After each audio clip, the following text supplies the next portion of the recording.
Body shot. Ooh, that hurt, didn't it? When the adrenaline starts pumping and you know what you can do with this right hand, it's hard to not do that. Here are your hosts, Derick G and AJ. Welcome back to another installment of the Bloody Water Podcast. My name is Derick G, and let this be your welcome for the next 90 minutes or so.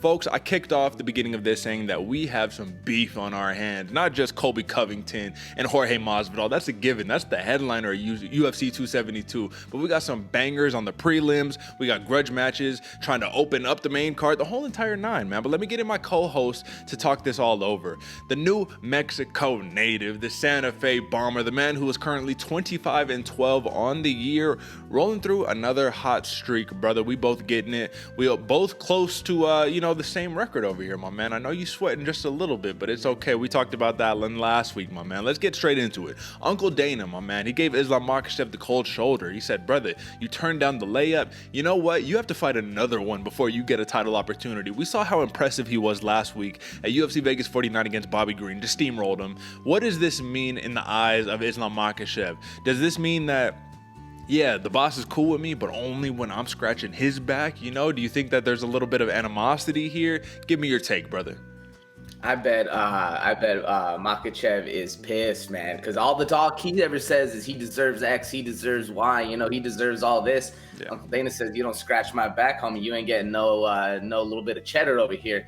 I bet they're very upset. I think it's a good call from Dana, man. It's a business after all, and all of us would have loved to see that RDA fight. And they have previous beef as well, man. So it should have been one of these fights that needs to get going. I think it was, I forget how long ago it was, a couple weeks, maybe a month or so. Makhachev was saying, me and RDA have unfinished business. He was talking all that smack, and Uncle Dana gives him the shot, and he falls through. So I think it's a good call, man. I hear you. And at the end of the day, man, it's like, you kind of expected this, right? This is what we thought would happen if the real logical MMA standards were at play. It's like, okay, you beat Bobby Green, you probably need one more. Let's see that Dariush fight before you get the title shot. However, we were both kind of thinking last week on the pre-show, well, this is the UFC and this is the Khabib approach, and they're just going to give it to him, right? And even when we were doing our matchmaking, we're like, they're probably just going to give it to him, but they probably should fight Dariush. So the real blessing here, or the real solid nugget to take from, is that Dariush isn't getting stiffed in the division and having to fight down. He gets his opportunity still, and you'd love to see that. So that's definitely big news on the horizon right there. But even bigger news, man, we don't get to see Rafael Fiziev fight at UFC 272. He flew all the way out to Vegas. He got a positive COVID test, and it just is what it is. Even though it seems like the world is kind of starting to move on, at least the United States. Listen, don't get me wrong. You got Russia, Ukraine, war at hand, bigger things in the news to talk about than COVID and masks and all that, right? But it does seem, at least here in Vegas, we dropped the mask mandate, all of that stuff, man. It's kind of feeling like normal life again. But we still have to deal with that little discrepancy of, well, you got COVID, you can't fight. So Renato Moicano steps up less than a month after submitting Alexander Hernandez. We all wanted to see Islam Makhachev. Even Uncle Dana was like, I thought we were going to see Islam, but he turned it down. So all right, whatever. Renato Moicano gets the shot. My question to you, my man, is after being on the main card for back-to-back pay-per-view events at this time right now, Renato Moicano's stock is rising pretty incredibly, if I do say so myself. But then again, we do need to take into consideration this is going to be the toughest test that he's had in the majority of his career, to be honest. I know he's an OG, he's a veteran. I know he just stepped back up to 155 pounds, but this is 160-pound catchweight against one of the best to do it. Your boy, RDA. I don't know, AJ. Give me your thoughts on this whole entire situation. Man, I think this is a zero-lose situation for Moicano, man. Either you go in there, you put up a good show, even if you get steamrolled by RDA, you took it on, 3 days notice? All right, word. Everybody respects just like Bobby Green, you didn't lose any status in the rankings. You didn't lose anything. You probably gained a little bit of favor with the bosses, which is almost more important than the rankings going forward, man. And if you win the fight, you look amazing. Even if you get close, you put up a hell of a fight against a legend like RDA, man, your stock jumps up even more. I think this is a very smart move by Moicano, and he has a chance to win, man. He might be better in the scrambles. There's some talk right there of who's going and where. Moicano was a very young and not necessarily up and coming. He's a real contender, especially to making these moves going forward in the future. It's gonna be an interesting fight, man. It's a lot more interesting than just the Makhachev Green situation we had last week. He can get a little closer, and I'm a big fan of RDA, so that's a huge compliment to Moicano right there. What do you think, Derek? Before getting too into it, is this a slaughter, a lamb being led to slaughter, or Moicano got a shot here? Moicano has a shot here, definitely, but this is Brazilian Jiu-Jitsu black belt versus Brazilian Jiu-Jitsu black belt. The thing that most people forget, I think, is that RDA is a legit black belt since he was 21 years old. Like, he's a legit black belt, but he chooses to use his striking, so people think that he can't grapple for whatever reason. I don't know, man, but I will say there's some steam on this fight, and we'll talk about all of that in depth in just a few moments, folks. I did just want to touch back on that Islam Makhachev versus RDA situation right there, man. How we were saying that they got this previous beef. So they were originally matched up at UFC 254, Khabib versus Gaethje, and Dos Anjos tested positive for COVID, so that bout got scrapped. They got matched up again, and Makhachev got an injury, so the bout got scrapped. So it's 1-1 at that point, right? The third one, it was in 2021, October 30th, right? Dos Anjos gets an injury, he has to pull out. Now this fourth one here where Islam Makhachev turns down the opportunity. Technically, man, they're at 2-2, man. So nobody is really in the doghouse on that one. I just wanted to put that one out there. But in other news, AJ, man, UFC flyweight Marina Moroz and Mariya Agapova, they get to settle their beef, brother. I don't know if a lot of people know about this, but I wanted to talk about this. We'll talk about it obviously in depth when we're, breaking it down like the prelim pour-over and all of that fun stuff, man. But for now, just know that there have been claims of drug use at American Top Team. There have been claims of people trying to make violent threats towards American Top Team teammates, and all of these were directed at Mariya Agapova, fighting out of Kazakhstan, savage out of Kazakhstan, right? Who's to say, brother? I don't know these people. You don't know these people. This is all the way out there in Florida. We have no idea. But I will say that Mariya Agapova did want to fire back with a very succinct quote, and I will just say that she says this during her post-fight presser and her last win. And if we want to just double check on that really quickly, who exactly was Mariya Agapova? Who was her last win? Well, let us not forget that Sabina Mazo, she was the loser via rear naked choke in the third round to Mariya Agapova, my man. And Sabina Mazo is no slouch. She is a real deal prospect, I believe, fighting out of Colombia. That's neither here nor there, but she chose after the post-fight, presser, whatever. She doing her interview, the fight's done. She could have called out anybody in the world. Who did she call out? She calls out Marina Moroz, and she says that, listen, man, she's sneaky. She's jealous. She's trying to destroy my career. I lost sponsorships because of an interview that she did, and I got into a really big trouble situation. And I would like to punish this bitch because she's trying to destroy my career. I want to smash her. Listen, brother, we're going to get into that a little bit more in a minute, but I want to set you guys up with a little bit of suspense. That's big talk, man. From one fighter to another. She said, I want to smash her. She's trying to destroy my career. There's real smoke on this one. I'll just leave that for where it's at right now. AJ, man, before we do anything, let me just talk to the people real quick. Folks, I definitely appreciate the love that you've been showing on our YouTube page, specifically as of late. We're almost at 345 subscribers, so once again, slowly but surely, rising up the ranks. We've getting a lot of feedback this past week over the Ji Young Kim situation, the Priscilla Cachoeira situation, even the Islam Makhachev versus Bobby Green fight. A lot of people throwing some comments down. We're trying to reply as much as possible. We always do. So keep on doing it, folks. Keep commenting, keep replying, keep sharing, and keep doing all that fun stuff, man. We appreciate it. We love the growth. Bloody Water Podcast on Instagram, Bloody Water Pod on Twitter, BloodyWaterPodcast.com is the hub where you can find everything. And if you are tired of this infomercial right here, that's okay, because we're about to move on into some bigger, badder things. AJ, brother, do you have any last words before we jump into some sleepers? Oh man, there's so much to talk about. Biggest thing, man, just share it. I love it. I mean, there's so much stuff going on in the comment section. It's getting crazy, but man, we're excited for this. This fight card's going to be wild, man. Yeah. There's let's just get into it. There, no need to mince words. Let's get it going. That's right. All right, folks. If you're ready for the golden voice of Bobby King Gring, let's get it, folks. Let's hit some sleepers. Time for some fight night. And if you ain't paying attention, you're gonna sleep on me and I'm gonna wake you up. All right, brother. We need to talk about first and foremost. I feel like it's disrespectful not even to talk about this bout off the bat. Listen, dude, we got Marina Rodriguez versus Xiaonan on the prelims, buried on the prelims. Not even a featured prelim, brother. And I feel a little bit of a way about that because if we're being honest about the whole entire situation right here, this has probably got the most at stake out of all of the fights that we have going on, to be honest. So let's talk about it, man. Marina Rodriguez, 15-1-2. Yan Xiaonan, 13-2. Sorry, folks. Should have brought my glasses on today. This is a big-time matchup because this is striker versus striker. Yan Xiaonan, we saw in their last fight, get smashed by Carla Esparza. Wasn't even close. And, I mean, what do you expect? It's Carla Esparza. It's somebody who's a great wrestler versus somebody who's a really, really good striker. And at 115 pounds, unless you got that dynamite in your hands, it's going to be tough to stop those wrestlers. However, this is something that I think is definitely going to prove for one fighter more than the other who's going to be up next for a title shot in the near future against the, Rose Namajunas of the world or whoever, because if Rose and Carla do end up fighting, which I think it's scheduled, right? Or no? Or do we even know the situation with that, AJ? I don't think so, man. They haven't made too much public, man. I thought Rose is still taking a break, but we can check it out. Yeah, we'll check it out. So if you don't mind, just pull that up while I'm just kind of talking over here over these other, sleepers and whatnot. But listen, man, this is a really big deal. And this is kind of the point that I want to make here.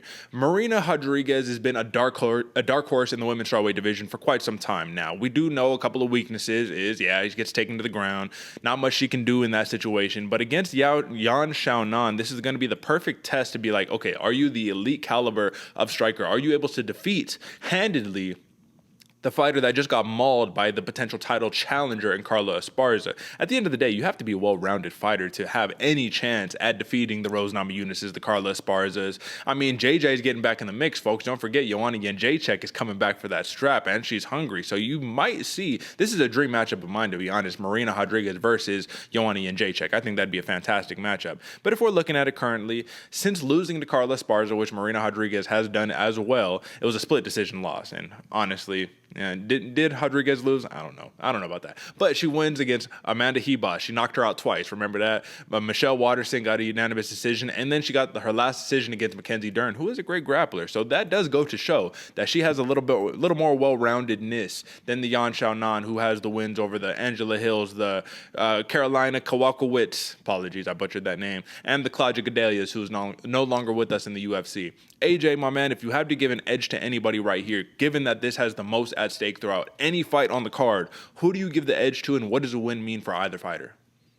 Now, it might be because I'm a Rodriguez fanboy, Derick, but I really do think Rodriguez has the advantage in this fight coming up, man. A lot more well-rounded. She has the not motivation, but she has the push, she has the push going for the momentum, kind of pushing towards her, and she's very dangerous with the hands, but also good on the feet, man. I know Yan Xiaonan, she's ranked third or fourth or something in the bantamweight division against the girls, but I think Marina Rodriguez has a better shot stylistically against a lot of the other talent that's up there, man. We want to shake it up between top 5 or even top 10. There's a lot of ladies in there that Marina Rodriguez, I think, has the advantage against, man. She's quick, she's powerful. Like you said, you knock out somebody twice in a fight, it's pretty telling how much pop you got in those hands, but she can also defend herself wherever the fight needs to go. I really like Rodriguez. And in fact, I like this fight in general because Yan Xiaonan is no slouch to take anything away from her, man. Yan Xiaonan is very dangerous as well,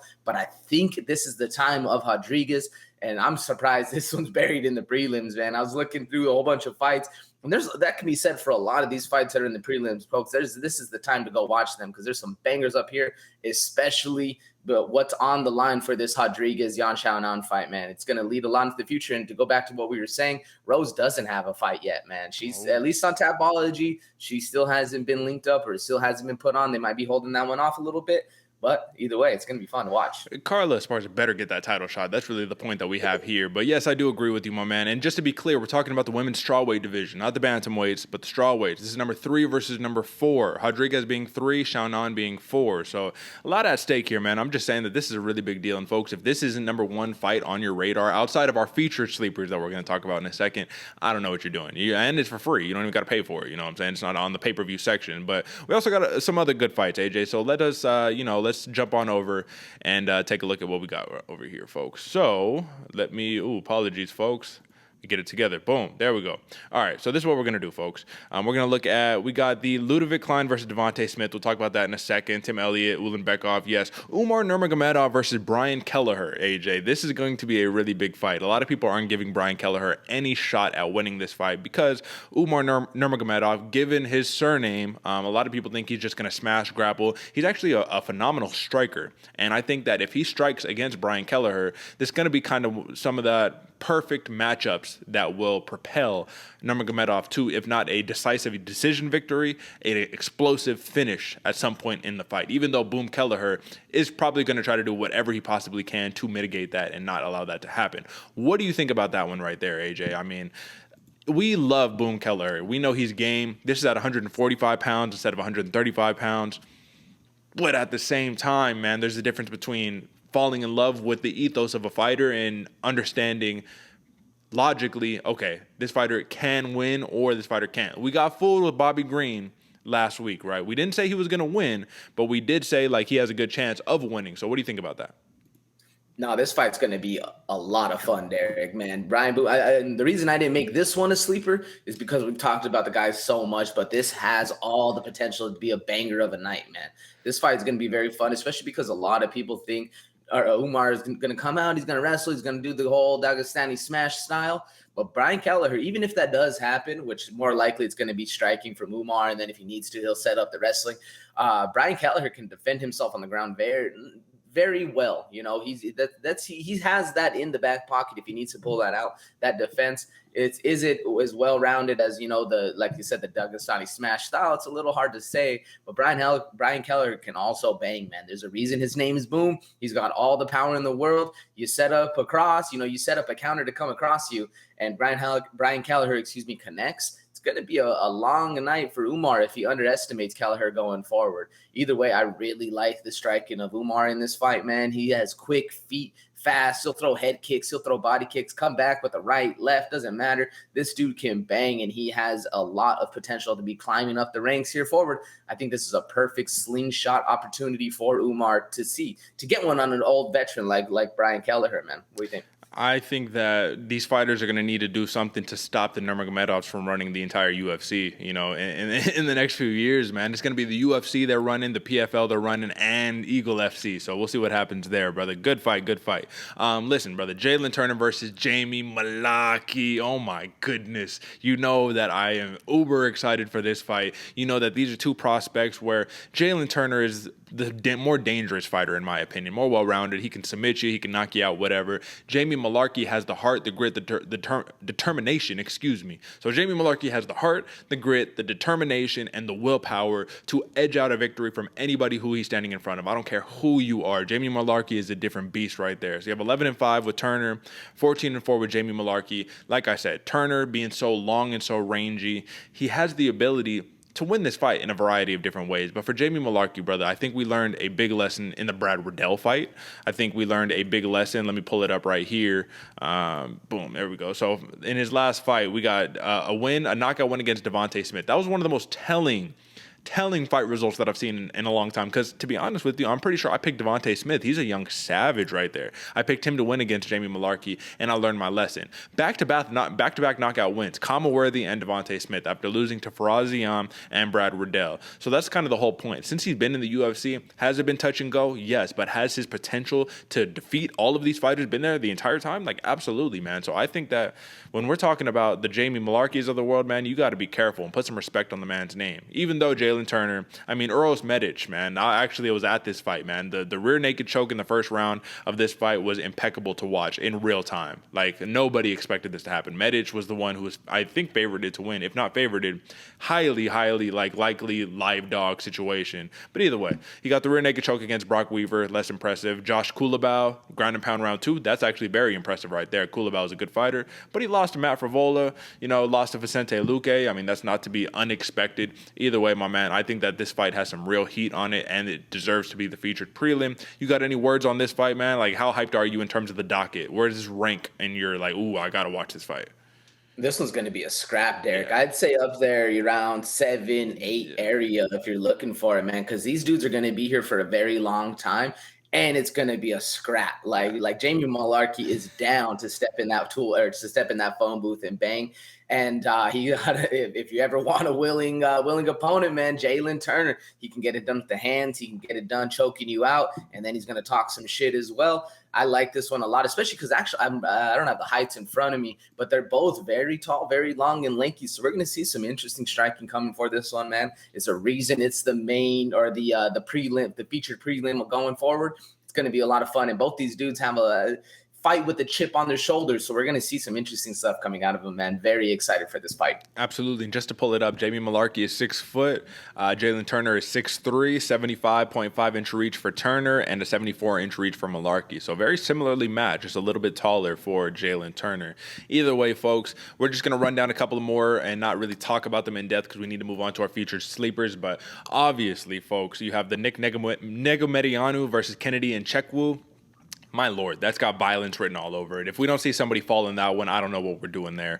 We also have the Dustin Jacoby versus Michael Alexichuk, man. And this is going to be a fun fight, brother. This is a kickboxer versus a very talented boxer. The kickboxer being Jacoby. He actually used to fight in Glory Kickboxing, like legit kickboxer, versus Alexichuk, who has gone toe-to-toe with just about everybody and been able to hold his ground, man. So there's not many men that can stand and trade with Dustin Jacoby in a pure kickboxing firefight. So we will see what's up with Alexichuk on this one. But that is going to be opening up our fight, I think, of UFC 272 prelim. So should be a good one to open it up. But now, AJ, we have the most lucrative fights. We have the fights that, in our eyes, are the most meaningful, most impactful, or most exciting. Either one of those varieties. They don't always have to be the most exciting, but they do need to be meaningful in one way or another. And if you don't mind, AJ, I'd actually like to kick off with my sleeper to get it out the way because, to be honest with you, this isn't going to be the most exciting fight in the world, folks, but this has a lot at stake behind it. So let's talk about it real fast. We have number 13 ranked Tim Elliott versus number 15th ranked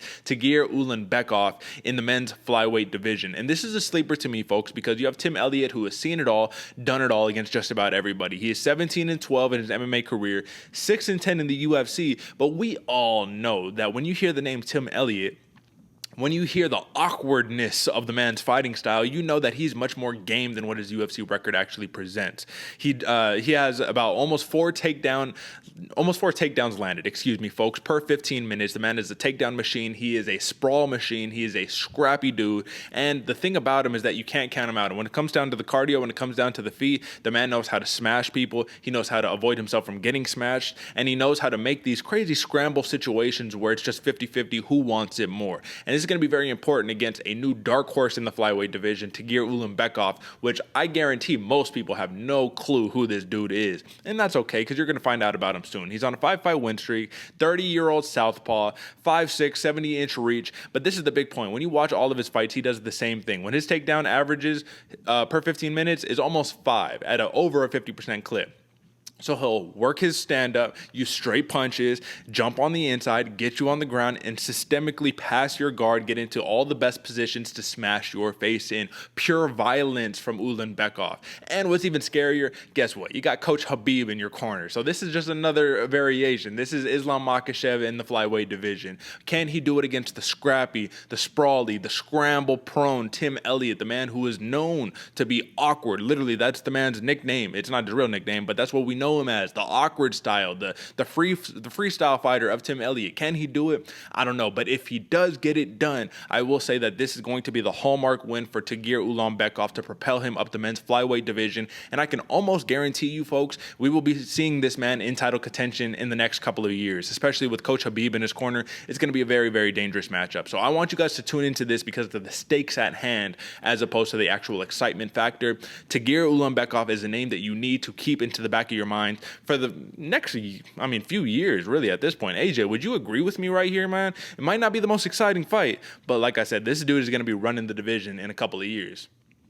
100%, Derick. I almost made this my sleeper. You were smart for snagging it on a Monday because this fight has a lot going to it, man. Tagir Ulanbekov is really, and I don't mean to be too on the nose, but really one of those Russians that's starting to kind of swarm in and take over everything, man. It's they got a lot going for him, and he's very, very dangerous against a very game opponent in Tim Elliott. Tim Elliott might have lost his last fight, but he has all the game in the world and is down to step in toe-to-toe. this one, I think it's going to be an exciting fight just for the two fighters that are in it. It might be, just a ground down, hump fest, but either way, I think this is going to be very fun, man. Absolutely. And it's always like, this is an exciting bout in my eyes, but I'm not a fool. I know that I think things that are exciting, that if I went to show my homie, like, hey, bro, you need to watch the UFC, check out this fight, they'd be like, bro, what am I watching? Wrestling? I didn't sign up for wrestling. So for that reason, it's like, all right, disclaimer. But either way, brother, that is my sleeper. AJ, let's get on to yours. We got a banger in the lightweight division, brother. We talk about these guys a lot. And the reason why is because these dudes are nonstop action. Devontae Smith versus Ludovic Klein. Minus 180 is Smith, plus 155 for Klein, who's stepping up on short notice to replace the ghost pepper Eric Gonzalez, who suffered a foot injury. Brother, talk to me. Why is this your sleeper? Well, Derick, we talk about these guys a lot, but I feel like they don't get a lot of the recognition and stuff they deserve. And throughout the rest of the main card or through the prelims and all the rest of it, we've talked about a lot of those fighters. So I wanted to give these dudes some love, man. Klein, homeboy, is fast, precise, hungry. He lost his last 2 fights, so you never know. He might be fighting for his contract. And with the state of how UFC is throwing out the ban hammer, it really might be. I hope not, because he's a very exciting fighter. But if I was his coaches, that's what I'd be putting in his head, man. Hey, you need this fight. You need to win right here. Smith, Devontae Smith, he got put out by your boy Malaki in the last fight, man. And so it's very a kind of a climb back, because you lose one, guess what? You could have been fighting at that featured prelim spot, man, but now you're back down. You're at the second fight of the night, excuse me. But either way, homeboy is still a very dangerous fighter, powerful, quick, got hella hands, all the power. Well, you look at his back, he's got lats for days, like he's fighting at light heavyweight, but he's fighting at 155.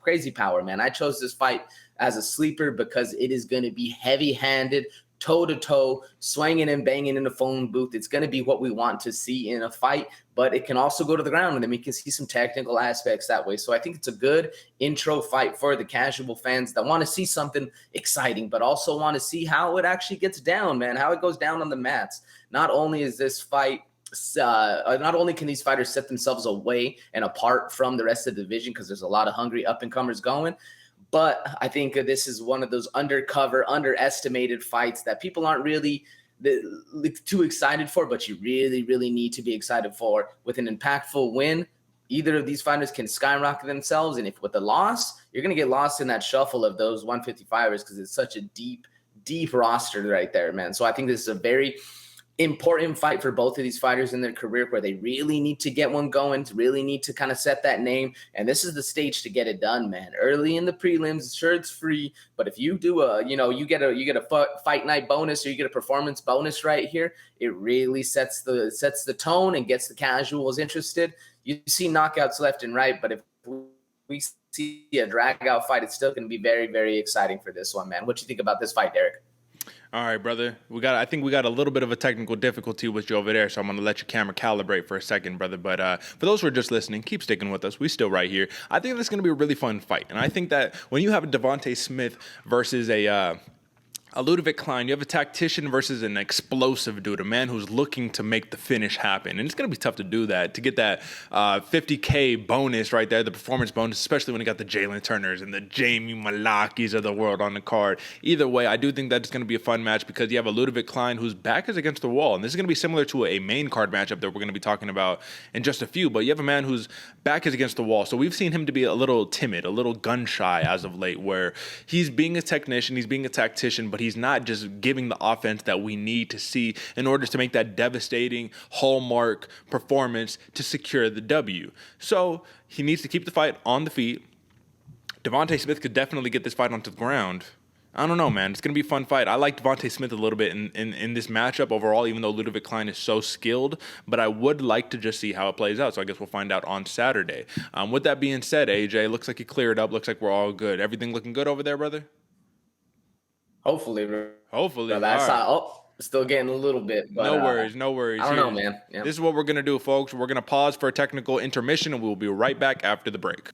All right, folks, thanks for sticking with us. And like I promised earlier in the show, we need to talk a little bit more in depth about Marina Moroz versus Mariya Agapova. So you have the Ukrainian fighter in Moroz, who is fighting the Kazakhstanian if that's how you call it, excuse me, in Agapova. And like I said, this probably has the most steam behind it throughout the entire card, even more than this Masvidal versus Colby Covington fight, which, yes, I get it. That's the promo. That's how we're selling this entire pay-per-view. But let's be honest, my man. This beef is a little cold. You feel me? Like, this was hot like some months ago, maybe even a year ago, whatever. But now at this point, it just feels like they waited just a touch too long to make the fight. Because, you know, Colby had his wins, his losses against Usman. Masvidal, both losses against Usman, all that stuff. Supposed to have the Leon Edwards fight. But here we are. Either way, let's talk about this before we get into the main card, brother. I just want to read the quote one more time, and this is from MMA News' Jack Wannen, if I pronounced that right. I hopefully did. So he says, Agapova has long wanted to get her hands on Moroz. And I'm going to solo myself out here. This beef stems from an interview from July where Moroz claimed that Agapova was forced out of the American Top Team gym due to drug use and violent threats towards other gym members. Agapova has since denied this claim, so has her manager Alexis Davis. And then this is really the full quote. I was kind of summarizing it earlier, but basically saying, yeah, she's just jealous. This is what Agapova is saying about Moroz. She's just jealous. Second, she's sneaky. She's trying to destroy my career. I lost sponsorship because of her interview and got into a really big trouble situation. And I'd like to punish this bitch because she's trying to destroy my career. I want to smash her. That is the full statement in its totality right there, AJ. So when we have a fight that has real heat behind it like this, you know, when you're saying like, this is personal, you're trying to mess up my career here. We used to be teammates. Okay, let's get it, right? But the whole narrative has been, will Colby and Masvidal hug it out after the fight? Will Agapova and Moroz hug it out after the fight? That's the real question. Or is it going to be a little akin to the Cheyenne Vlismas and Montserrat Ruiz? I'll follow you home, bitch. What's up? You know, like, because at the end of the day, man, some of these women fighters, I love to watch them fight because of it's just a different skill set. It's a different look. But also, they're a little more savage than the dudes in a certain way where, like, it will carry after the fight. They're like, I'm not going to forget this. So give me your take on this one final time before we jump into the main card, brother. What do you think? You're right, Derick. They do hold the grudge a little bit longer, which I like, man. They fight with it too. You can tell that they really hold their cards close to their chest, and they like that aggression. They hold on to it, man, which I love. I think, man, this fight, there's very few things you mess around with that you can talk shit about that really will ignite somebody. For us, man, it's usually our ego. You embarrass us in front of the homies or in front of the girl. Yeah, we will probably kill you. Like, that's the that's the step right there. Also, you take your livelihood, you take money away from somebody. That gets in somebody's head, man. That's another way to really see some serious consequences right there. Man, this talk about a grudge match. This one's going to be a lot of fun watching. And no, I don't think they hug it out after that, man. I think they got serious beef right here. They might have to fight 2-3 times. Yeah. Hopefully they get paid for it. And if they're smart, they'll do it in the cage. But either way, if they don't, I hope there's a cameraman right there so the rest of the world can watch. Absolutely, brother. Do you think that the UFC should have marketed this fight a little bit more? Because I think that most people don't know about this beef. Like, unless you actually knew the history. Because I've been following this for a while. Like, I remember when she said it, I was like, oh shit, I hope they do fight. I actually matched them up in the matchmaking like months ago, right? So to see it finally happen, I'm like, damn, the UFC didn't talk about this fight at all. It's kind of similar to the Rodriguez versus Xiaonan fight. Like, nobody knows that it's even on the card. So what do you think? Yeah, they did a real poor job of marketing this one. I think they're resting on their laurels a little bit because that's some serious like heat between them too. Yeah. And it looks like they're only thinking about the Colby Masvidal heat, where there's a lot of other stuff out there, man. Yeah, I just think that most people probably don't know who Marina Moroz is or Agapova, to be fair. You know, the casuals, but it's okay. All right, folks, that is your sleepers for UFC 272. That's basically every single fight on the prelim. So we talked about it. We hit you with our featured sleepers, all that good stuff. Drop a like, subscribe, and rate us 5 stars on Apple Podcasts or on Spotify. Wherever you get your podcast at. We appreciate it. We love it. Now let's talk some main card, brother. Let's get it. Here's to another main card breakdown, courtesy of your hosts, Derick G and AJ. All right, brother, we're starting fresh off of the bat. This is the opening fight for the UFC 272 main card, and this is a banger, one that I expect to get finished relatively early. You have number 16th ranked Serghei Spivac, the polar bear, versus the Prince of War, Greg Hardy, at number 28. Listen, brother, people can say what they want to say about Greg Hardy, but I do think that he has proved, even though he's coming off a knockout loss, I think he has proved that he belongs in the MMA cage, man. Like, he has the power, the athleticism to put people out. I know people don't love to hear it. I know people want want to talk about his past and all that good stuff. That's not what we're here for. We're here to talk fights. And you have a grappler with underrated counter-striking in Spivac versus a uber athlete in Greg Hardy, who we just found out walks around at 310 pounds. When he did his interview, he was at, 290, 295? He's going to have to cut 30 pounds in the span of a day or two. At this point right here, AJ, this is Greg Hardy's kryptonite matchup right here. You have a grappler. We saw it against... who was the last fight? Marcin Tybura, right? When Tybura got him on the ground, man, it was almost just game over. It was not necessarily a real smash finish, but it was all right, brother, I give up. I don't want to do this anymore. Ref, get him off of me. However, in the Tuivasa fight, he did get starched after putting it on Tuivasa a little bit, I mind you. So, AJ, my man, what are the odds that this fight gets finished in the first round? Because Greg Hardy is a bad man in the first round. So rounds 2 and 3, that's something else. But round 1, he's a bad man. So either he's knocking out Serghei Spivac with them hands, the fast boxing, the crisp boxing, or Serghei Spivac gets the fight to the ground and finishes there. What do you think?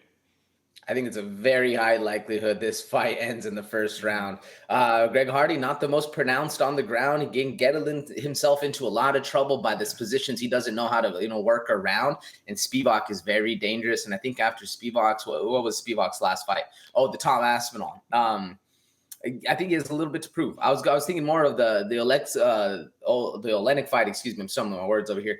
The Olenek fight really didn't let him expose how good he is on the ground because he was fighting a very talented fighter. Yeah. And then after that, the Tom Aspinall didn't really get going. So he had he had a good performance in the Olenek fight, not so much a good performance in the Aspinall fight, but this one really gets to show what he's good at, man. Yeah. And he has fast hands, bro. Big right hand, fast jab. So it's going to be interesting to see. I like that you pointed out the counter strike to Spivac because it is on point.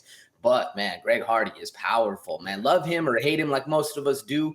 Greg Hardy, he has proven himself that he does belong. And what I like about what he's doing, don't like the man himself necessarily, but I like the fact that he is growing as an athlete and treating this seriously and really taking the time to develop himself. Maybe he developed a ground game in the interim, maybe. We don't really know, but it's going to be hard because it's one of the hardest aspects to really get going.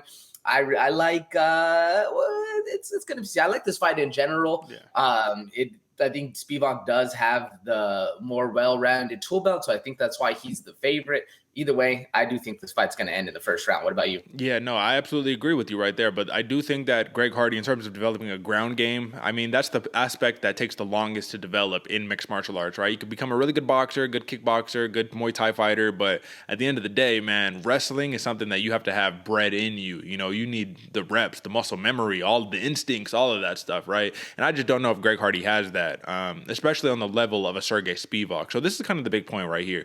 We know that Spivac is going to have to be very cautious in the first round. We know that. But, there we go. But Greg Hardy, on that other hand, I mean, he's going to have to be cautious too. He can't overextend himself because if you get taken down, we know that's going to be the beginning of the end. So this is basically what I take away from it. When you look at Serghei Spivac and you look at his last 5, he's 3-2. But with those wins, he has a win over Jared Vanderaa, a very dangerous striker who is a big man as well, right? And he's got fast hands. So this is kind of in that mold of the Greg Hardy, except less power probably, but it's still a huge man right there. So he has the experience there.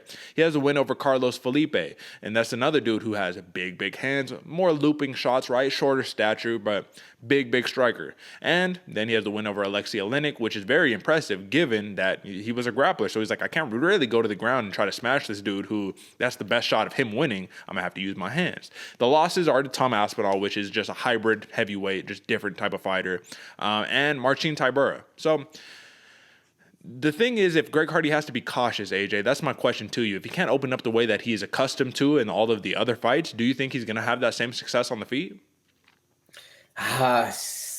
Not as the fight goes on. Yeah. The moment the fight starts getting longer, he starts to kind of lose a little bit of that confidence he has. I think it's going to be a lot harder of a fight. But if he can tag up Spivac right away, Man, that's going to be very interesting because Hardy has some insane power. And if Spivac was able to get put out like he did against Tom Aspinall in round 1, imagine Tom Hardy with the power that he has gets it going. It's going to be a very short night for Spivac. But at the same point, I think this is a kryptonite versus kryptonite fight because Spivac, he's had a little bit of trouble with the hands. And when he's not the bigger guy in the cage, when he's a bigger guy, he looks amazing, man. He's flowing. He's doing nice. He's playing his game. When he's not and he's getting bullied, he doesn't really have the best outing. But at the same point, Hardy overextends. Then Serghei Spivac gets a takedown, puts him in those deep waters that Hardy doesn't know what to do, man. And then the doubt starts to really creep in. The muscles get tired. I think this is one of those fights that both people have the skill set and the weapons to nullify the other weapons and the skill set of the other fighter. Very interesting fight coming forward. I like that it's the first one leading off the main card because I do think this one can end in the first. What do you think, Derick? I think that this one can definitely end in the first. We've said it ad nauseum at this point, but this is the big takeaway right here. This is the final question on this matchup. Obviously, we're going to give our picks and all that, but when I'm looking at the prop bets right now, Greg Hardy to win by knockout, TKO, DQ, or submission is plus 275. Do you like that number? Are you throwing a little bread on that just to see like this could happen? Because Spivac, by the same stat, knockout, TKO, DQ, or submission, is plus 120. So the odds makers clearly think that Spivac has the much more likely chance to finish Greg Hardy than Greg Hardy does on Spivac. What do you think? I do, man. I like that a lot. I think Spivac's chin is a little weathered, and it's been tested a little bit. We saw with that Tom Aspinall elbow, man, it was one, and then he basically stuttered back, fell to the cage. I think there's some issue right there that I see, man, because Greg Hardy, all he needs to land is half of his fist, and I think it's going to be a good night for Spivac, man. Okay, what about on that money line, brother? Let's talk about it. Throw out your pick, all that good stuff, man. Greg Hardy is a plus 180 underdog. Spivac is a minus 220 favorite. So who do you got? Why? All that good stuff. Over and under is 1.5 rounds.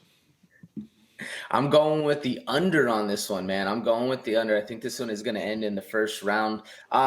This one, man, this and another fight coming up, we'll talk about a little bit later, are fights that I want one person to win, but I think the other person is going to win.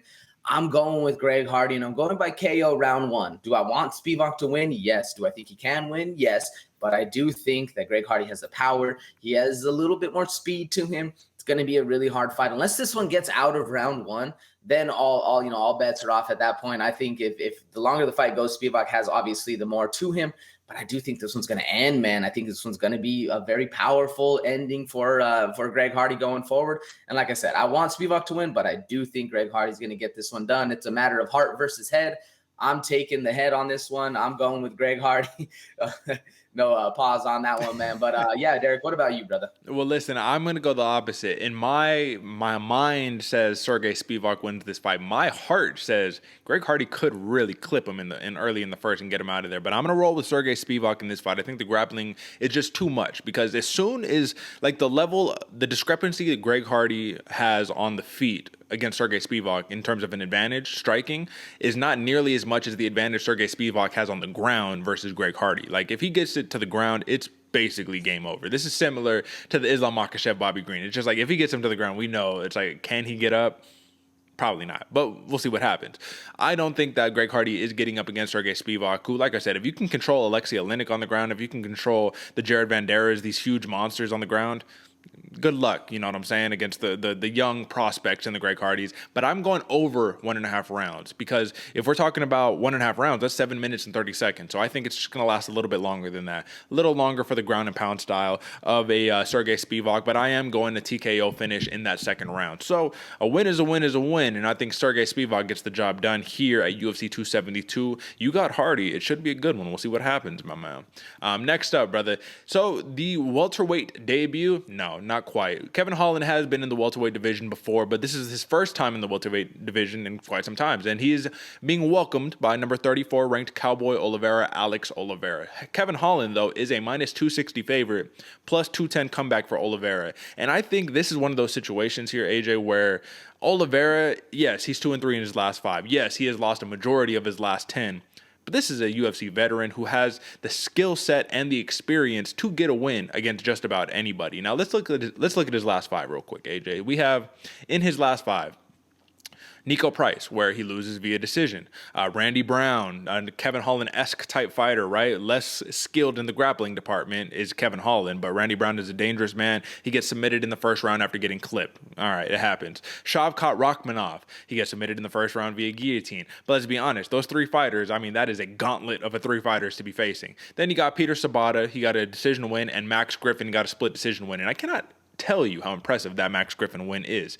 Either way, AJ, Kevin Holland, he was able to stand his ground a little bit against Kyle Dawkins before the headbutt happened, and then he ultimately got finished. Didn't really stand a chance against Marvin Vettori or Derek Brunson, but he did get that flashy first-round knockout against Jacare and against Charlie Ontiveros. Basically just slammed him, hurt his neck, called it a day right there. Alex Oliveira clearly has more experience against higher caliber opponents. Yes, has he lost a lot of those? Yes, he has. But I think he has a real shot to win this fight, AJ. And this is no disrespect to the Trailblazer, who we know and love on this program. Big mouth Trailblazer, call him what you want to call him. Kevin Holland is a bad man. He's a dangerous man. And if this fight stays on the feet, and it just stays on the feet like this at range, Kevin Holland, this is his fight to win. Give me the reasons why Alex Oliveira can win this fight, though, AJ. Because we know that there's one kryptonite to Kevin Holland's game, and that is getting put on your back. Because there's a little bit of a lack of urgency to get back up to the feet. It's more, all right, let's play jiu-jitsu, let's play in the guard. And against Alex Oliveira, who in his 34 total fights has 5 submission wins, never been knocked out, brother. It's something to take into consideration. Why can Alex Oliveira win this fight? Man, there's obviously the ground game attack. Like that's kind of the big one. Anytime anybody thinks Kevin Holland, put him on his back, he's going to try, all his moves that he's been doing. But I think the real big one right here is the doubt that Alex Oliveira can really start setting in the head of Kevin Holland. Because Kevin Holland fighting down at 170, now he's going to be the bigger guy. He's going to be the rangier guy. He's going to have more muscle to him. And going, back, he's been working on all the ground game, all the holes in his game. He's been really trying. It's just at the 185, they've been a little too big for him to handle. So now he's coming in thinking, all right, like I'm coming in, I'm going to be the big guy. I'm going to control these dudes. And then if Alex Oliveira can get things to the ground, control him, really dominate him on the ground, that's when the doubt starts creeping. Like, shit, man, I did X, Y, and Z to prevent exactly this happening. All right, maybe I'm going to try this. I'm going to try this. I'm going to try X. I'm going to keep going. I'm going to keep moving, buddy. Alex Oliveira keeps shutting him down. That's really where I start to think the mental cognition or the mental prowess that Kevin Holland has really starts to break down. If that isn't the case, let's say Kevin Holland does defend the takedowns, does do all the stuff well, then I think it's, running with dogs after that one. But Alex Oliveira can easily depend or kind of lay on that experience technique that he has and really kind of get things going. I know in a couple of his last fights for Alex Oliveira, it's been what's the word? There's been some heat on him, man. There's been some shit talk going back and forth, especially in that Randy Brown fight. Nico Price, not so much, but he got really controlled in that fight. So that was more the prowess of Nico's wrestling than anything. But in the Shavkat, in the Randy Brown fight, you can see that he's fighting a different way. And anytime Alex Oliveira is animated and excited, he doesn't fight his best. So I think with this one, if he can avoid the games, the mental games of Kevin Holland, depend on that experience, Alex Oliveira gets a fight to the ground, then it's going to be an interesting fight for him, man. I mean, it sounds easy to be able to take Kevin Holland down. Yeah, sure. Hold him down and get him there. The fight's yours. But Kevin Holland has been working on the ground game. So I think it's a little tougher of a chance for Oliveira. And if he pings him from outside, I mean, he doesn't have the height or the reach anymore. But that'd be another thing that would surprise Kevin Holland to kind of get him thinking like, oh shit, maybe this isn't exactly as easy as I thought it was going to be. Either way, a very fun fight. What do you think, Derek? Well, I do want to make a quick revision to what I said. I said that Alex Oliveira has never been knocked out in his career. However, he has been once, and it was against Yancy Medeiros back in 2017, and he lost due to punches in the third round of that fight. However, that was 5 years ago, right? So since then, the majority of his losses have come via decision and submission. He's been submitted like 6 times in his career. I agree with basically everything that you said there, my man. I think that Oliveira, that is his path to victory, being a desperate man, getting the fight to the ground at all costs, because if you stay at range with Kevin Holland, that's his fight to win all day long. But my question to you is that Kevin Holland does have a tendency to overcommit on his strikes, those long, rangy, just looping shots where I think Alex Oliveira can be sneaky, get some inside double legs, get some trips, get some all of that fun stuff, man. So I do think that is the clear path to victory. Can it be done? We will see, man. I don't want to see either of these fighters lose, but somebody has to lose. Big fan of Kevin Holland. I'm just going with the contrarian pick here because Alex Oliveira, I'm basically placing this pick and relying on this pick, folks, just for transparency, on the desperation of Alex Oliveira, who has lost 3 fights in a row and could potentially be on the chopping block here. You never count out a desperate man who is most dangerous when their back is against the wall. But then again, AJ, Kevin Holland, we can argue that he's in the same spot. He lost 2 in a row, even though that last fight, let's be honest, brother. If that would have went 3 rounds, the way that it was starting to play out, Dawkins was getting all the leverage and momentum. It ended up as a no contest, but you can count it as 3 losses in a row for Kevin Holland, essentially. So 2 desperate men. We'll see what happens, AJ. Let's go picks. Who you got? Why? Over and under on this one is 1.5 rounds. And AJ, I'm just going to put this out there. Oliveira to win by KO, TKO, or submission is plus 550. I'm just going to throw that out there. Who do you got, brother? Ooh, they're really down Cowboy Oliveira. I'm not doubting him at all, but I am going with Kevin Holland, man. Gotcha. I think Kevin Holland, both of these guys have a need to win fight right here. I just think Kevin Holland needs it a little bit more. And he has the kind of the eyes on him, the youth, the vigor. He has a lot of stuff going for him. I think it's going to be a Kevin Holland fight. Unless, you're right, Derick, the desperation of Alex Oliveira can come out, and that's where we're going to see something different. I'm rolling with the odds makers on this one. I'm taking the over. I'm going Kevin Holland by decision. It's going to be a long fight. I think it's going to be a rangy one. If Alex Oliveira can get it done, though, it's going to be by the ground and pound. We'll see who you're going with what.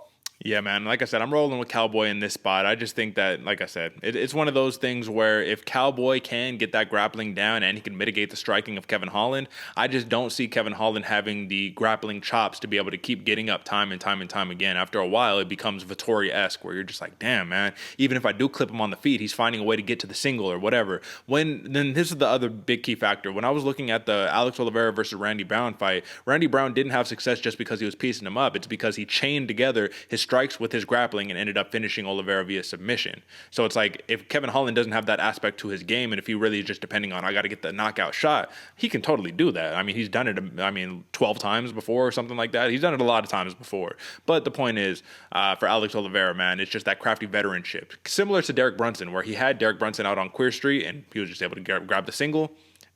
Danger averted. So I'm going Alex Oliveira, but I'm going the over 2, man. I think that this is, unless, I think under 1.5 only comes if Kevin Holland knocks out Oliveira. I don't see it really happening any other way. But like I said, folks, plus 550, I think that you should throw at least $5, $10 down there on Oliveira, just because a submission by Oliveira over Kevin Holland could totally happen. I don't see why that wouldn't be able to happen. But all right, brother, that is that one. We'll move on to the next one. Now, this is a matchup, brother, where I'm like, man, on one hand, you got the OG, the veteran, Edson Barboza coming in at number 10 in the featherweight division. The newfound featherweight, I guess we could say, versus the mauler, the smasher, Bryce Mitchell, ranked number 11 in the division. You have the striker versus grappler. This is kind of that classic matchup here, AJ. But the thing that we need to talk about is Bryce Mitchell is a minus 155 favorite over Barboza. And the reason why is because we saw Barboza not only get kind of picked apart on the feet against Giga Chikadze, but kind of get into a couple grappling exchanges and lose out on those too. But the big thing that we need to take away is a win that Edson Barboza had recently, AJ, against Makwan Amirkhani. Do you remember that fight? I do, man. Yeah. So in that fight, Amirkhani, right, not known as the greatest striker. He's known for his anacondas and his darces. He got, I think, 11 submission wins in his career.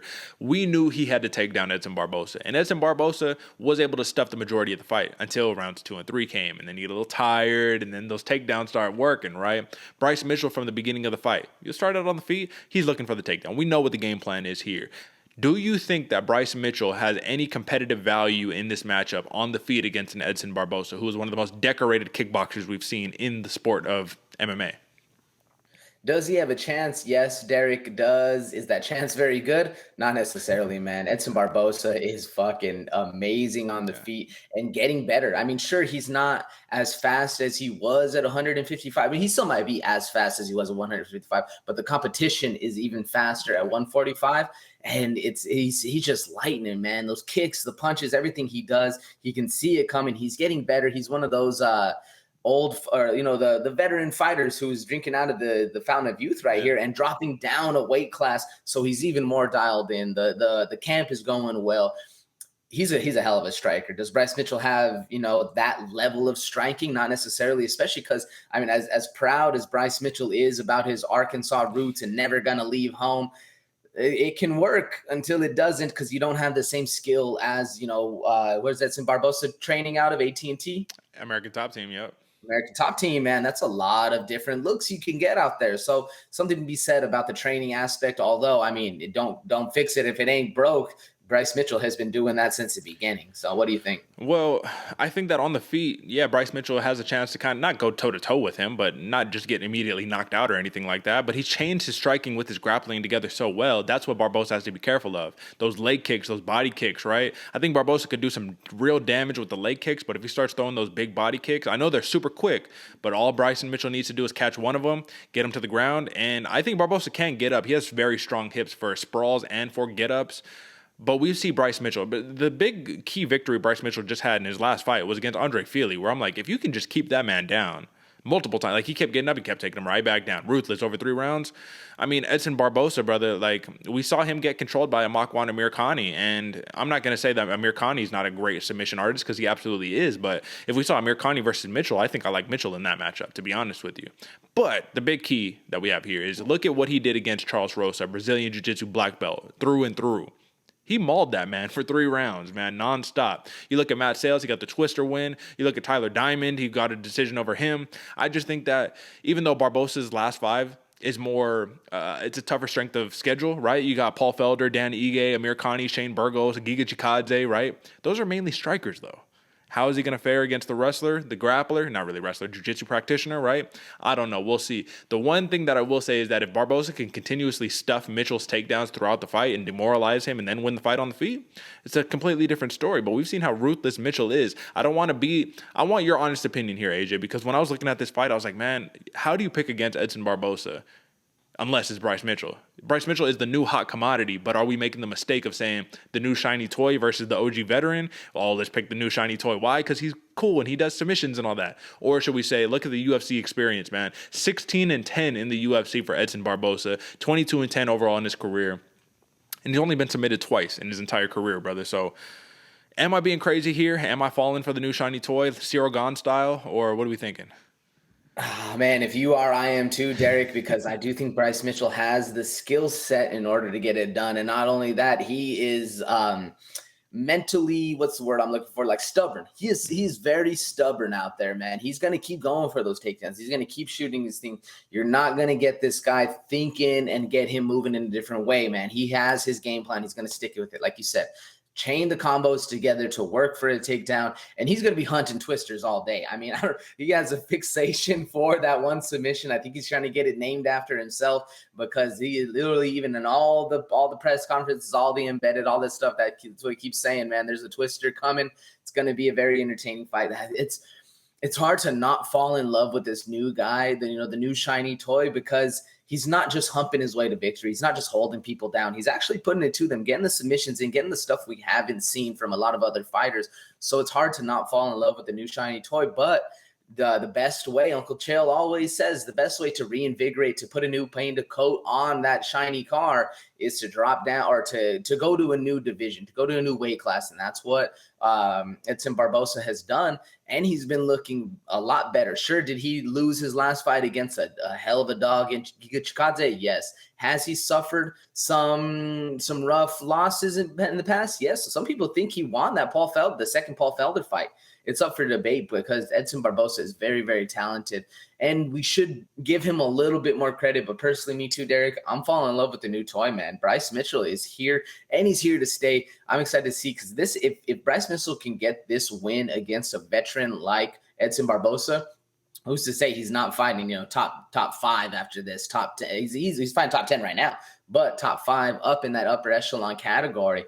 I think this is a good opportunity for Mitchell, and even a good opportunity for Edson Barboza to kind of show the UFC brass that, hey, man, you go throw these young dogs at me, throw the kryptonite at me, I'm going to shove it right back in your face. very entertaining fight, but I'm rocking with Bryce Mitchell on this one, man. I'll let the cat out of the dog. I think Mitchell just has, or cat out of the bag, excuse me. I think Mitchell just has that ground game attack, man. And if you can put somebody on their back the entire time, and even if they get up and you keep taking them down, it's just more demoralizing after that, man. What do you think? No, I'm rocking with Mitchell in this one too, man. I really like him, but I will say Barboza, it's not like he hasn't seen this before, man. He has a knockout win over Beneil Dariush, man. Second round knees. I think it's like knees and then punches or something like that. But Edson Barboza is a very scary man. I just think that at featherweight, he's too much of the one and done type striker, right? So it's like one shot, two shots, and then done. Bryce Mitchell, it's like you're going to have all those opportunities to get in there, go. If you're not constantly spamming at him, throwing shots at him, he's going to have those opportunities to try to get the fight to the ground. I'm divided in this one, clearly, as you can tell. And the last thing that I wanted to mention is that Mitchell, by a submission or a knockout, is at plus 160. So that's going to show those are the lowest odds, meaning that they're thinking it's more likely that Mitchell wins by a TKO or a submission than it is by Barboza, who is a plus 250 by KO or submission and plus 450 by decision. So I wanted to ask you on this one, yes, Barboza is plus 130 in terms of just a money line, but Barboza to win by decision, which I can totally see happening, is plus 450, brother. Like, would you throw some money down in that spot, given that if he could stuff the takedowns, if he could stay away from the submission and squeak out a decision against Mitchell? I mean, look at that, man. You bet $100, you're getting 450 back on that one. So what do you think?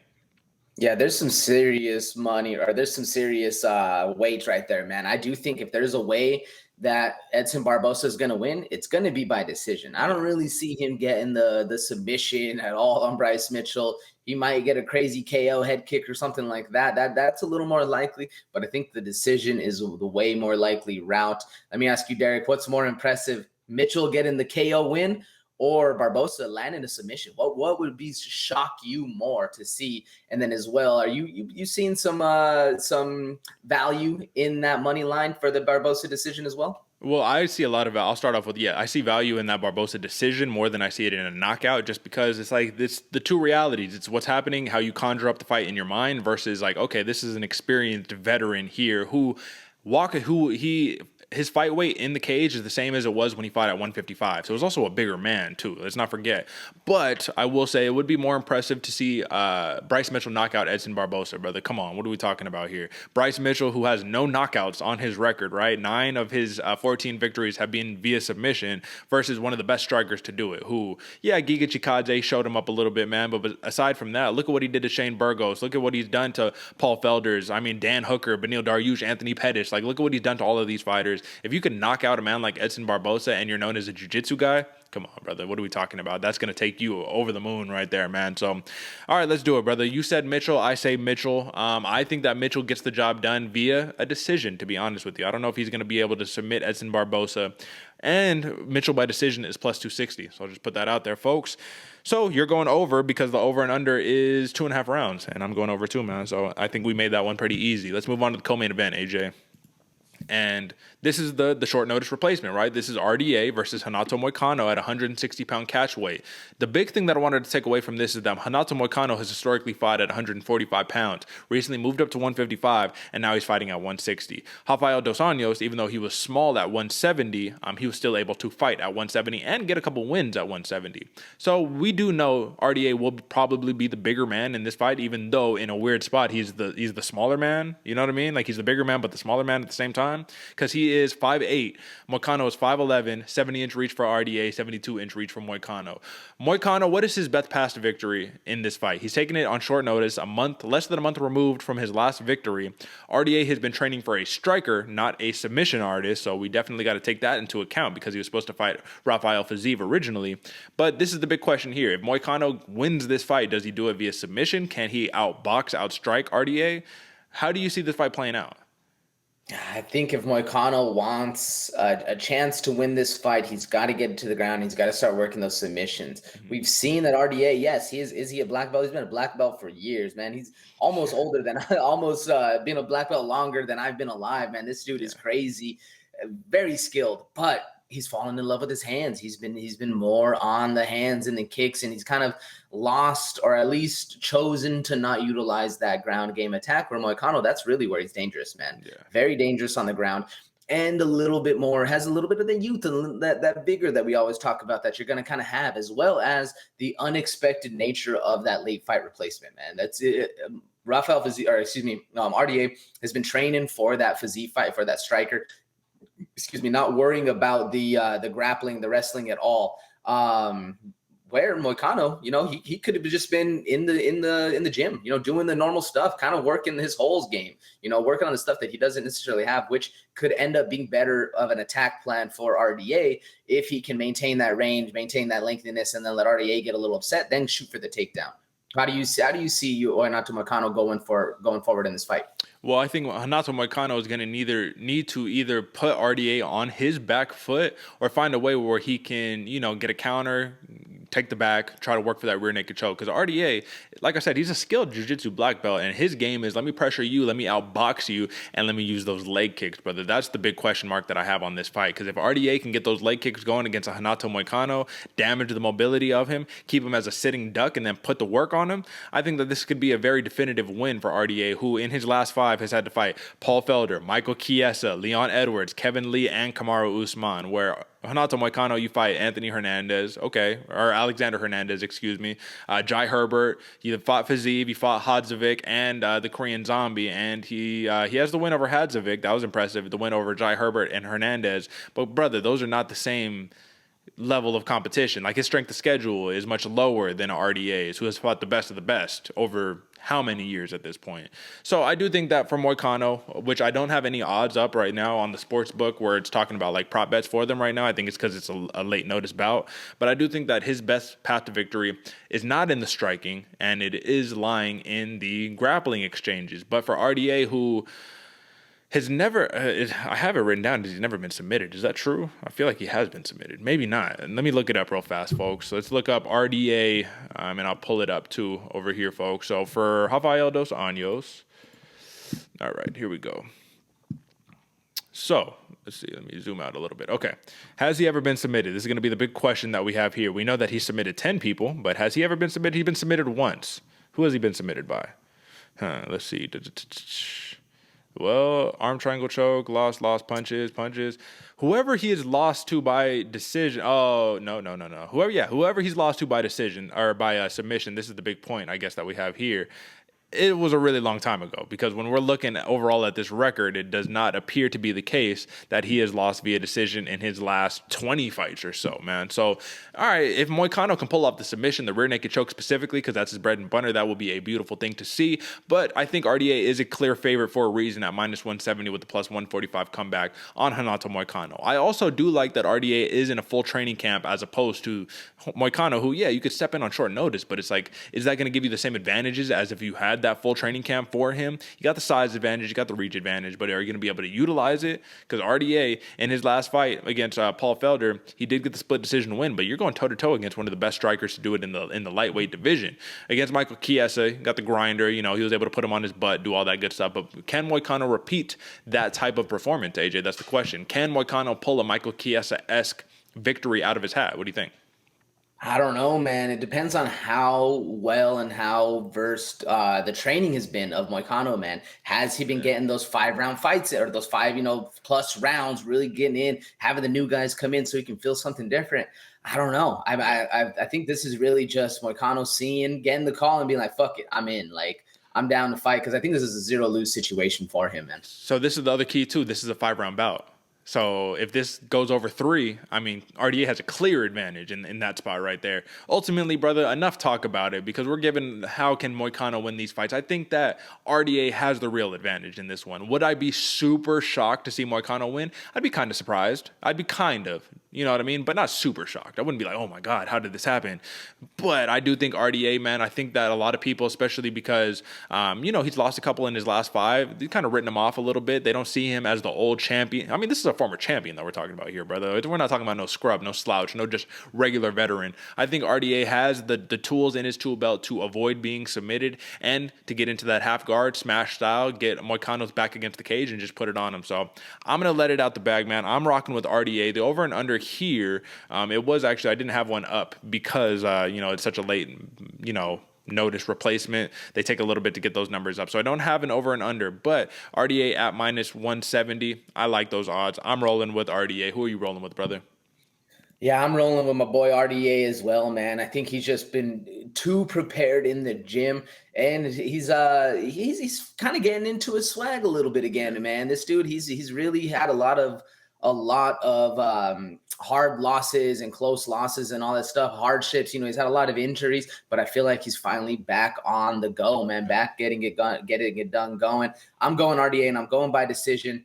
I mean, it speaks levels that the number 19 Renato Moicano was the one that stepped up to fight, because there was a lot of other people getting that phone call first that said, nah, RDA, nah, I'm good, man. That's the key right there. So he's bold, but will it pay off? I guess we will find out this Saturday, folks. So let's hit the main event, man. This is the grudge match. This is the heat behind it. We got number 1 ranked Chaos, Colby Covington versus Game Bread. Number 6 ranked Jorge Masvidal, brother. And these two dudes know each other well, man. And even with that being said, Covington is a minus 330 favorite. Plus 260 underdog is Masvidal. So I've had some of the homies hit me up in the group chat being like, hey, man, what do you think about this fight? Masvidal, man, like, will he get tired if it goes 5 rounds? How do we see this? Does Masvidal have a real chance? And I'm like, bro, Masvidal has an incredible chance to win this fight. He has a lot of different paths to victory, but the one overwhelming factor that we cannot take out of consideration is, regardless of how goofy of a character Colby Covington is, the man is an incredible wrestler. This is like a NCAA All-American multiple time. He's been wrestling since he was 7 years old or whatever. But it was interesting because you can't fall for the interviews, right? That's one mistake that we make oftentimes, is you hear a fighter hype themselves up, talk about what they're going to do, and does it happen all the time? Most of the time, no. Lest we forget, Jorge Masvidal said some big words against Kamaru Usman in both of their fights, and he got smashed in both fights. It wasn't even close, right? But if you're just listening to the words, you could think, oh, look at this tough guy, whatever the case may be. Is he a tough guy? Absolutely. Is he a savage? Absolutely. But does he have the takedown defense and the ability to get up over the course of 5 rounds to mitigate Covington's wrestling? What do you think?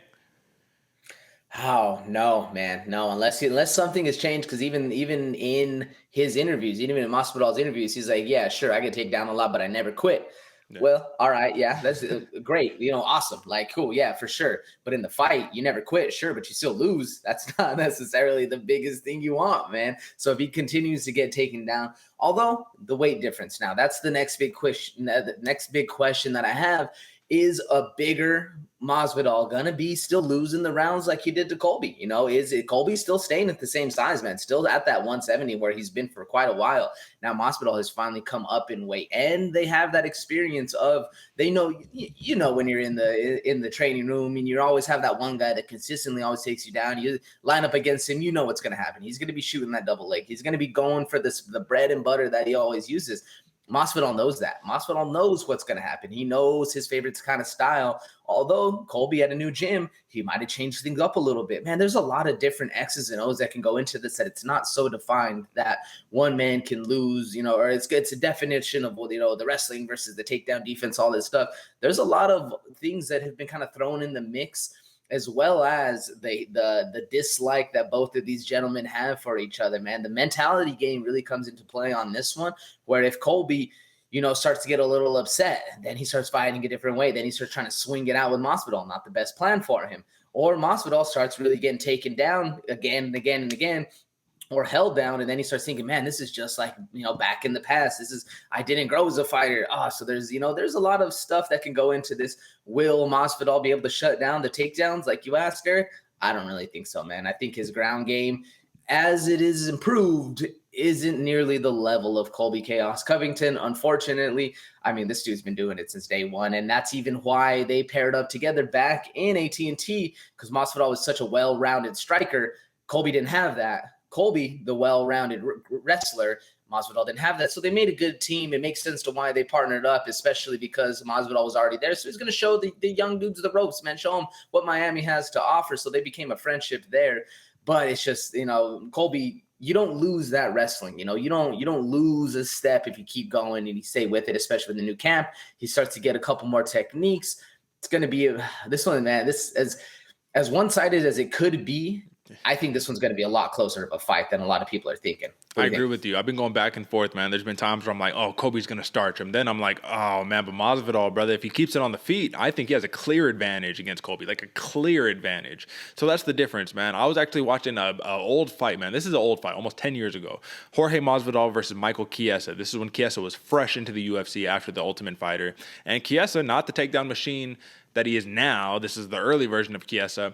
It was a good fight against Masvidal, and he was known for his takedowns still, and he was able to get Masvidal down a little bit. Masvidal was able to get back up to the feet, and believe it or not, at the end of the second round, 4 minutes and 59 seconds into the second round, 1 second remaining, hits Michael Chiesa with the Darce choke, gets him to tap out. Masvidal, I think that was his first career submission or his second career submission at that point. Either way, Masvidal has the chops, brother. There's something about him that is just a little bit different, where he can sit there and he can stuff those takedowns. When he's tall in that boxing stance, man, it gives him more opportunity to get the hips back. It's not like he's all hunched over, ready to be off balanced or anything like that. But I think the big thing to take away for Jorge Masvidal is that his leg kicks, his body kicks, and all the different snappy shots that he has is going to put Colby on the back foot. And can Colby wrestle off of his back foot as well as he can off of his front foot? Because what does he like to do? Get you back against the cage, grab you, take your legs up, and just scoop you on your butt and get you down there. The only problem I see in Masvidal's game against Covington stylistically right here is if he opens up a little bit too much, all Colby needs to do is catch a kick. All Colby needs to do is wait to counter, get that trip, get you on the ground, and then you can be stuck there the whole entire round. That's kind of my whole thing, is that Colby Covington is a pace guy, right? So when we look at Colby Covington and we look at his last couple of fights, right? He arguably took down Kamaru Usman. Let's not forget about that. They didn't count it, but arguably he notched a takedown on Kamaru. Against Woodley, he took him down 3 times. Against Robbie Lawler, he took him down 10 times. Against RDA, took him down 7 times. Against Damian Maia, didn't need to take him down. Against Dong Kyung Kim, took him down 8 times. Brian Barberena, 12 times. Max Griffin, 6 times. Jonathan Muner, 5 times. Come on, brother. This is what he does. So when people ask me, oh, you think he's going to be able to take down Masvidal? I was like, well, he's done it to everybody else except Usman, basically. So, and Damian Maia, I guess. But that's the thing, is when you have the consistency of a Colby Covington who just keeps doing it time in, time out, takedown, rinse, wash, repeat, pace, break you with cardio. That's just the whole thing where we're seeing Jorge Masvidal on a full camp. I do think cardio definitely will hold up in this fight, especially this is the grudge match. But on the other hand, we saw once those later rounds against Usman started to come, even though it was a short notice fight, right? Jorge started to fade a little bit. He looked good against Diaz. I will say he looked good against Diaz. He looked like he'd be able to put that pace on him for 5 rounds. So it just depends on how much grappling is being done, because that's what zaps the gas tank, right? Having to stuff takedowns all day, get back up on your feet after being smashed by a dude who is your weight, 170 pounds. All in all, brother, whole spiel aside, this is my final question that I have for you. I'm going to talk about odds, and then I'm going to talk about prop odds, but I'm going to talk about final questions. So first, for the prop odds, for Colby Covington to win by points, it's -110. Clearly, everybody thinks that Colby wins this via decision. But for Masvidal to win on a TKO or something like that, +375, brother. That's the way that Masvidal wins the fight, in my opinion, is he gets a finish or something, my man. Can he win a decision? Yes. But with the takedowns, that factor right there, I think KO is probably the best bet. Do you like that +375 number better than the +260 money line on Masvidal? What do you think? Oh yeah, I like it a lot better, man. I've been back and forth on this decision that I want to go with on who the winner is. George Masvidal can get a knockout, man, and he has that, you can tell there's something between them where it isn't just going one way in the practice room, So there's that little bit that George Masvidal has, and he might pull out the knee of street justice, man, the Ben Askren sleeper right there.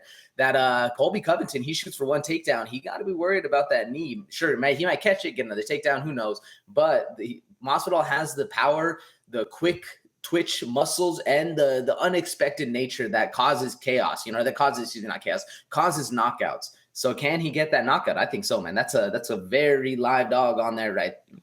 Yeah, I think Masvidal does cause chaos personally. You know what I mean? I think his striking will give Colby fits legitimately if he can't get the fight to the ground. If it's Colby shooting for 5 takedowns and gets stuffed all 5. Oh, brother, I think that Masvidal can get it done within 3. I think it's just downhill from there. But that's the thing. Can Masvidal stuff all of the takedowns? We don't know, people. We don't know, and that's the whole thing. It's all up to interpretation here. It's up to your gut, what you think. And to be honest with you, brother, with this being a grudge match, I think Colby Covington sticks to his bread and butter, doesn't let it get too personal, and he just rinse, wash, repeat, does what he does against everybody else, brother. He's fought literally the best of the best, right? Usman, Woodley, Lawler, Dos Anjos, you know what I'm saying? We go down the list.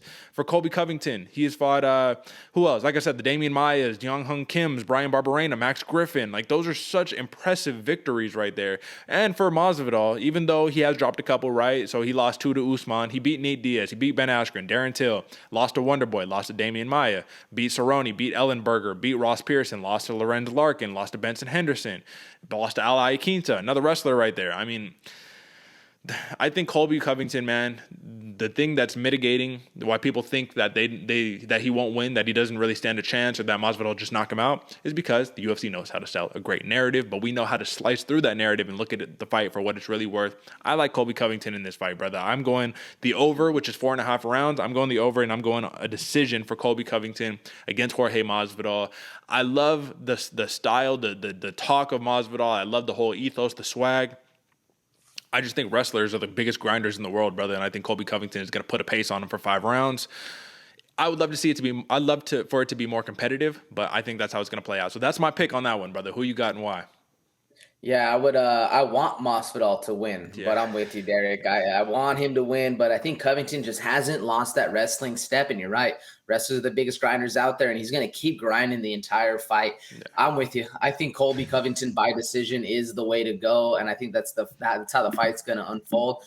I mean, like I said, though, can Masvidal get the knockout? I think so, but it's more likely for Covington to get the KO on this one. And honestly, man, up until last night, I had Masvidal winning this fight. That's who I wrote down. I was going to stick with it. I was like, fuck it, Masvidal's winning this fight. Yeah. And then I slept on it, kind of thinking about it. I think Covington's the way to go, to be honest, by decision.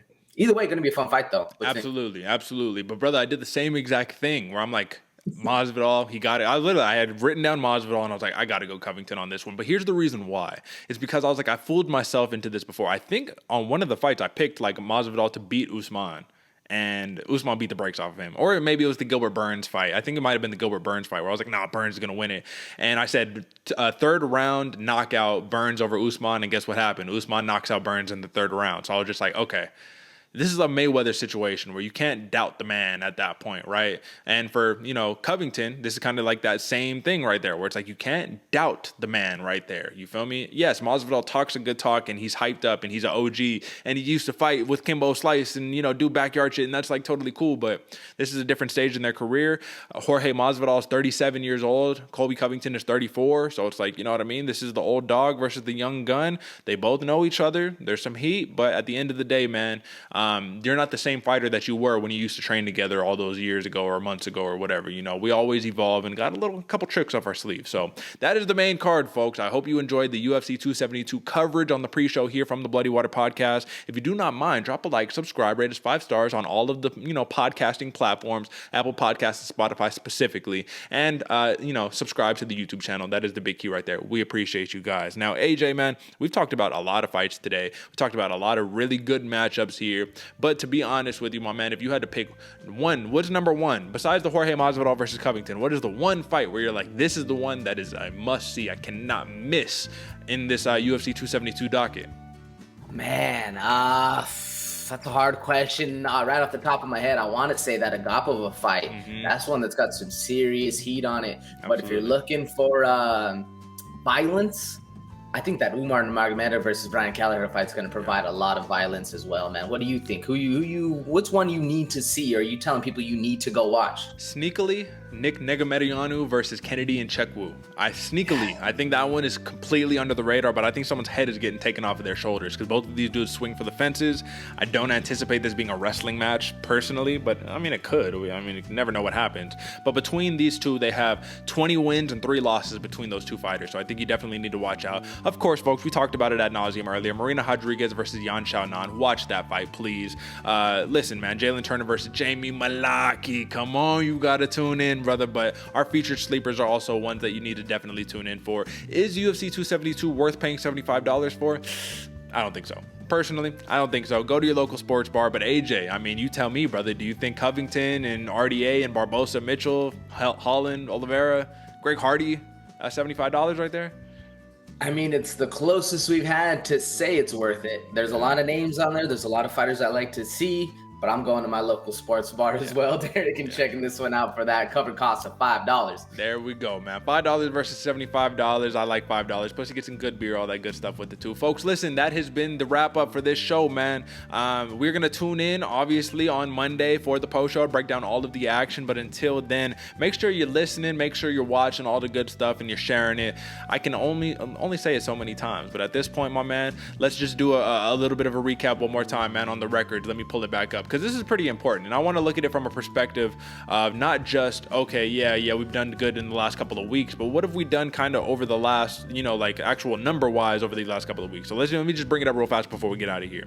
So in the last 4 weeks, this is what I'm gonna go by, the last 4 weeks right here, AJ, you have gone, let me see if I can do my math correctly, you have gone 4, 8, 12, 15, and 7. 15 and 7 for you in the last 4 weeks. Not bad, man. That's, 7, 8 spots, over 50% on there. Beautiful.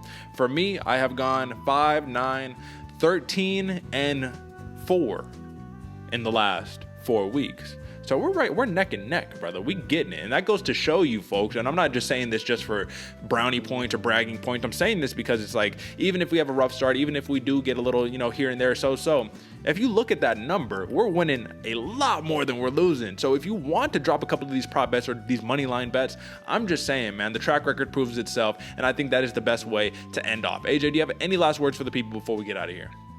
Man, Derick, that is the best way to end it off, because go look at some of the other numbers that people like on ESPN or your local sports bar or wherever have the other way. Those numbers are a lot less. They're a lot closer to 500 or even under 500, which blows my mind when I'll see people making these, statements on TV. I'm like, this dude doesn't even know what the fuck he's talking about. He's got a writer and he's just saying shit out here.